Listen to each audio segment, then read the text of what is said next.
नमस्कार मंडळी. तर मी बनवत आहे बेसन. तर त्यासाठी मी कढई इकडे गरम करायला ठेवलेली आहे. त्यामध्ये तेल टाकलेलं आहे. तर आपण त्यामध्ये थोडंसं मोहरी टाकून घेऊया.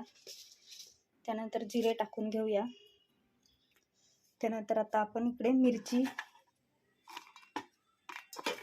आणि 2-4 लसणाच्या पाकळ्या मिक्सरमध्ये बारीक करून घेऊया. त्यामध्ये चवीनुसार नमक टाकून घेऊया आणि याला मिक्सरमध्ये थोडंसं फिरवून घेऊया. तर अशा प्रकारे आपण थोडंसं मोठंच म्हणजे मिक्सरमध्ये बारीक करून घेतलेली हिरवी मिरची, लसूण आणि मीठ. तर इकडे छान तेल तापलेलं आहे. आता आपण त्यामध्ये थोडीशी हळद टाकून घेऊया. तर आपण आता ते वाटण यामध्ये थोडंसं टाकून घेऊया, लागेल तेवढं. मिक्स असं करून घेऊया.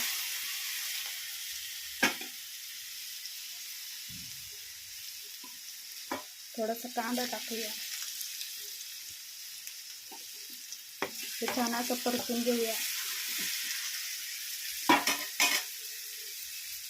त्यामध्ये आता आपण लागेल तेवढं पाणी टाकून घेऊया.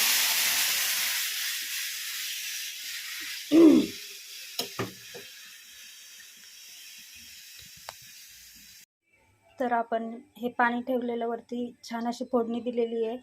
तर आता हे छान उकळायला लागलेलं आहे. तर आपण आता ह्या साईडने याच्यामध्ये चण्याच्या डाळीचं पीठ आहे ना, ते हाटून घ्यायचं आहे.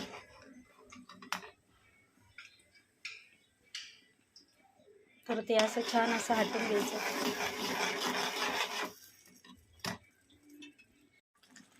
तर अशा प्रकारे आपण आता हे हाटून घेतलेलं आहे.